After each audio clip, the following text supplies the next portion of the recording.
Topik kita saat ini adalah tentang metode mengajar.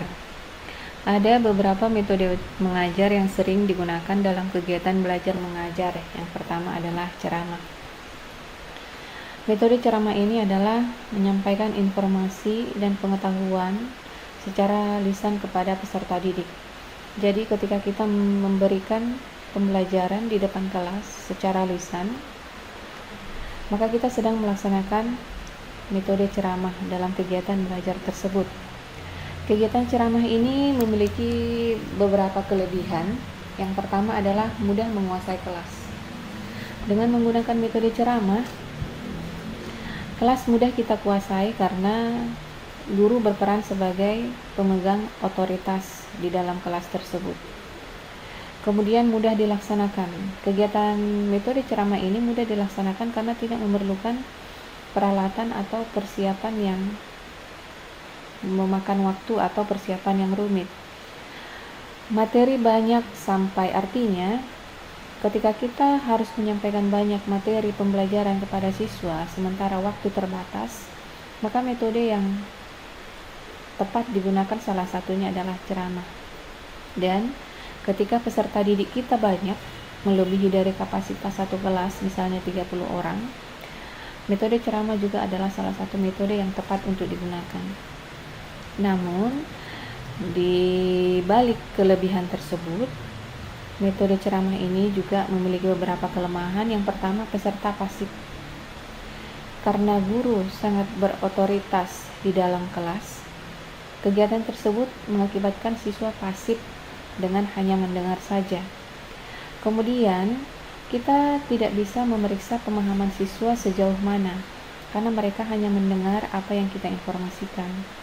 Bersifat memaksa karena mereka harus mendengarkan apa yang kita sampaikan.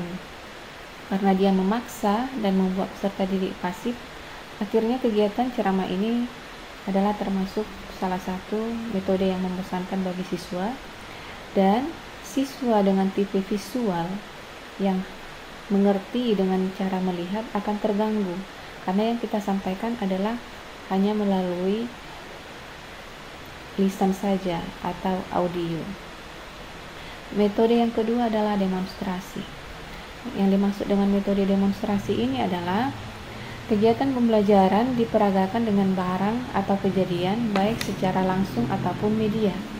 Contohnya adalah ketika kita menunjukkan proses ditemukannya A kuadrat tambah B kuadrat sama dengan C kuadrat, yaitu teorema Pythagoras, baik secara langsung di depan kelas ataupun melalui video, maka pada saat itu kita sedang melaksanakan metode demonstrasi. Kelebihan dari metode demonstrasi ini adalah siswa mudah mengerti karena mereka melihat prosesnya, dan guru juga mudah menjelaskan karena sudah ada contohnya atau barang demonya. Kelemahannya adalah tidak semua materi, apalagi yang ada di matematika, dapat didemonstrasikan. Kemudian, untuk jumlah peserta yang banyak, jika yang didemonstrasikan tidak terlihat dari belakang, maka itu akan mengganggu. Dan apabila yang mendemonstrasikan tidak fasih atau tidak menguasai apa yang didemonstrasikan, maka hal tersebut juga akan mengganggu peserta didik. Metode yang ketiga adalah ekspositori. Metode ekspositori ini adalah kegiatan belajar dengan saling bertanya antara siswa dan guru dan antara siswa itu sendiri. Yang menjadi kelebihan dari metode ini adalah urutan pembelajaran terkontrol karena bisa diatur oleh guru. Cocok untuk materi yang banyak, ya salah satu metode yang cocok untuk materi banyak dan harus diselesaikan dengan waktu yang terbatas adalah metode ekspositori. Dan untuk jumlah peserta yang banyak juga, agak mirip dengan metode ceramah tadi. Kemudian yang ketiga, kelemahannya tidak cocok untuk siswa audiovisual, yaitu siswa yang mengerti dengan mendengar, karena dia disampaikan secara lisan. Sama seperti ceramah tadi, pemahaman peserta juga tidak bisa kita ukur karena mereka mendengarkan apa yang kita jelaskan dan cenderung satu arah. Komunikasi yang terjalin pada saat melaksanakan metode ekspositori ini adalah interaksi satu arah. Yang keempat adalah tanya jawab. Metode tanya jawab ini adalah pembelajaran disajikan melalui tanya jawab antara guru dengan siswa dan sebaliknya, yaitu antara siswa dengan guru. Jadi terjadi kegiatan tanya jawab antara siswa dan guru dengan siswa tentang materi pembelajaran yang sedang dibahas.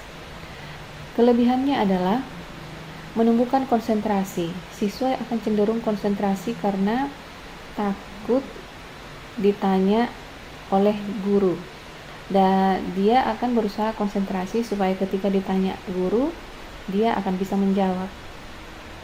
Memunculkan penyelidikan pada diri siswa, karena ketika ditanya guru dia harus bisa menjawab, jadi dia akan cenderung untuk melakukan penyelidikan tentang informasi yang disampaikan.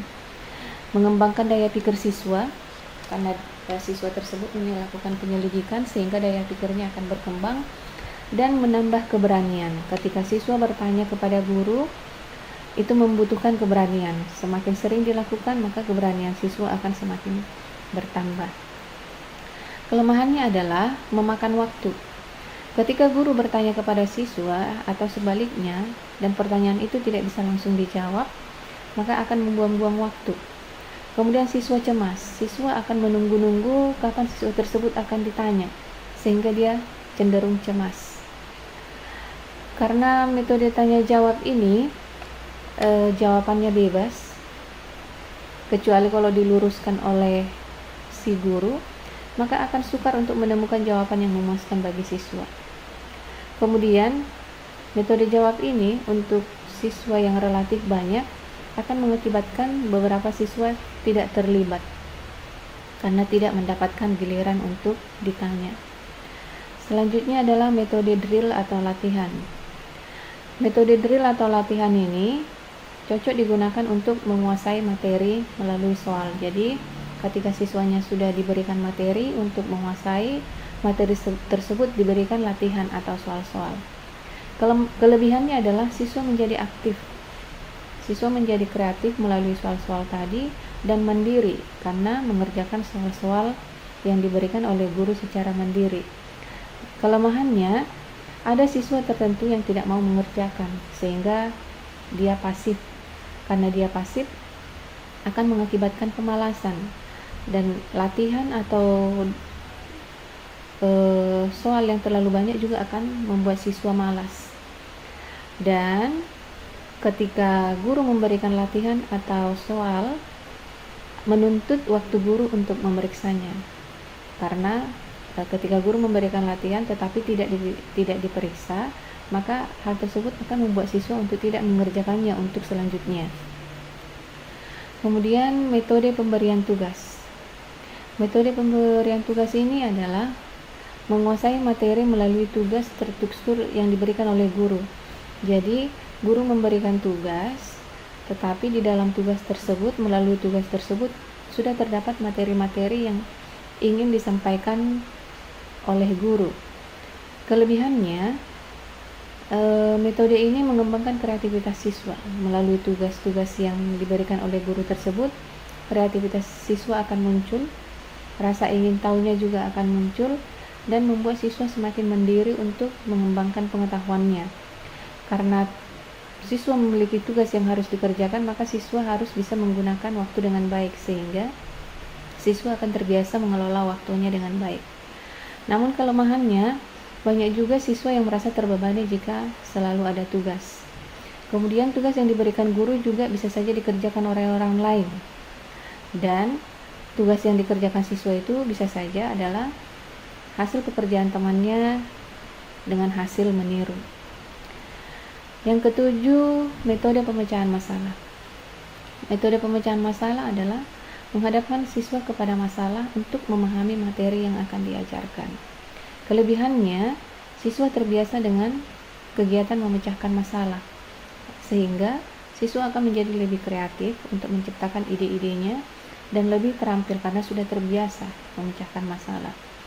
Kemudian yang menjadi kelemahannya adalah metode pemecahan masalah ini membutuhkan waktu banyak, karena masalah-masalah yang disediakan dalam pemecahan masalah ini bukan masalah yang bisa langsung diselesaikan secara cepat. Biasanya adalah masalah yang membutuhkan waktu berpikir untuk menyelesaikannya dan melibatkan banyak orang. Biasanya untuk memecahkan masalah cenderung membutuhkan diskusi atau tukar pikiran dengan orang lain, sehingga melibatkan atau membutuhkan orang lain di dalamnya. Metode sumbang saran atau brainstorming. Metode ini adalah memberikan suatu masalah kepada siswa untuk memperoleh berbagai ide. Jadi, guru memberikan sebuah masalah, kemudian guru mengembangkan masalah tersebut supaya siswa memberikan ide masing-masing yang berbeda. Kelebihannya adalah karena siswa dipancing untuk mengembangkan ide masing-masing, siswa menjadi aktif, kemampuan berpikir logisnya semakin bertambah, dan sikap demokratisnya, yaitu untuk menerima pendapat orang lain, berkembang. Kelemahannya adalah siswa yang kurang mampu mengikuti materi atau masalah yang disediakan oleh guru akan tertinggal. Karena dia adalah kegiatan pemecahan masalah, diperlukan waktu yang banyak. Dan bisa saja ketika guru menyediakan masalah yang berkembang di bagian siswa menyebar kemana-mana sehingga menjadi tidak terkontrol. Yang selanjutnya adalah metode diskusi. Metode diskusi ini adalah metode yang digunakan untuk memecahkan suatu persoalan secara bersama-sama. Kelebihannya, dengan metode diskusi, kemampuan berpikir siswa semakin berkembang.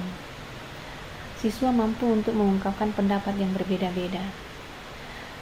Dan kelemahannya adalah masalah bisa saja meluas, tergantung pemahaman siswa masing-masing, kurang waktu karena banyak berdiskusi, dan metode ini cocok untuk siswa yang berjumlah sedikit. Kalau misalnya siswanya banyak, metode ini nantinya akan memancing keributan di dalam kelas.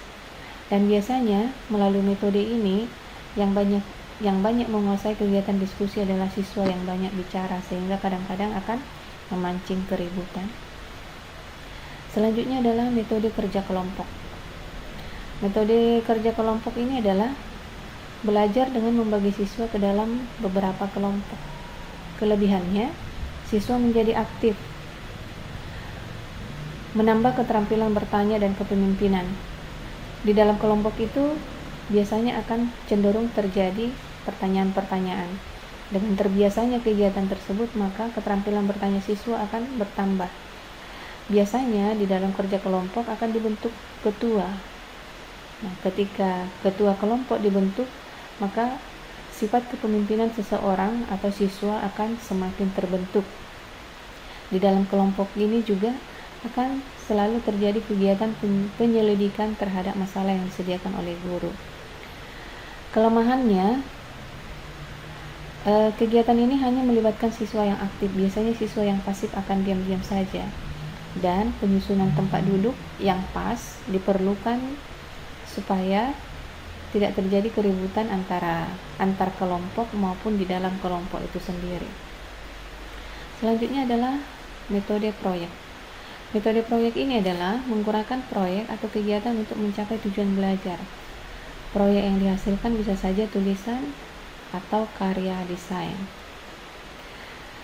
Kelebihannya, dengan metode proyek ini, daya pikir siswa semakin baik karena sudah terbiasa melaksanakan kegiatan secara melalui kegiatan proyek, baik secara berkelompok ataupun secara mandiri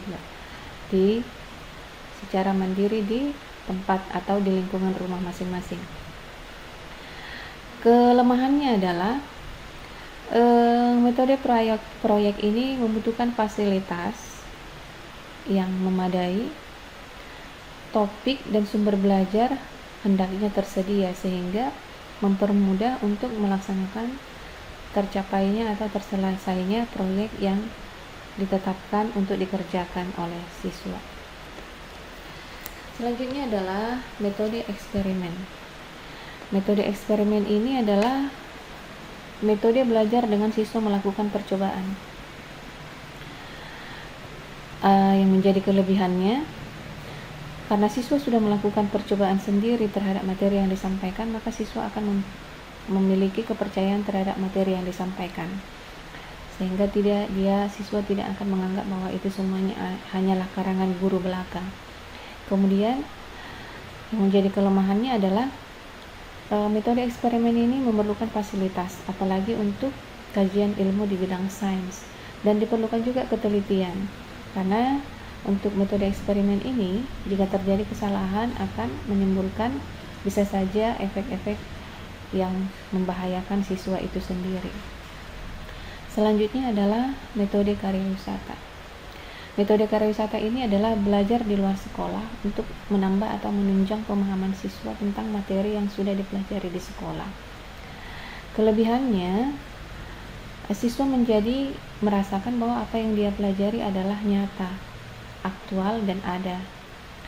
Yang menjadi kelemahannya, biasanya karya wisata ini memerlukan biaya yang besar karena harus belajar di luar sekolah, harus koordinasi waktu supaya tidak mengganggu pembelajaran yang lain, dan membutuhkan persiapan yang banyak.